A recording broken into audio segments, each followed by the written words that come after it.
right, you guys, so this is a new concept we call what we're going to talk about radians. So angles can be measured in radians. It's just another format. There's radians and degrees. So those are the two formats. Let me just write that here. Different color. There we go. Radians and degrees. And it's just another form of measurement. So we can take our angles and measure them in radians. We can measure them in degrees. So in order to define our radian, we're considering a circle with a radius of r, and it's centered at the origin. The radian is the measure of the angle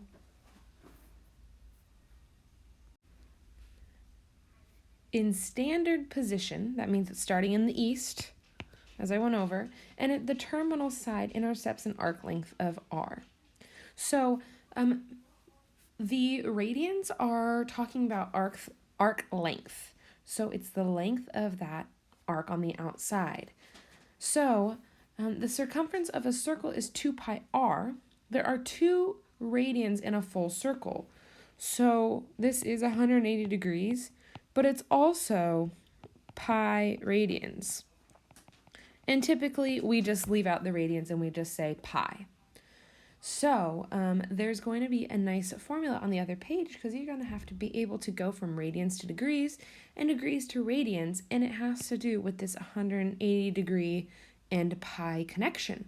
So go ahead into the next slide and I'll take you through that.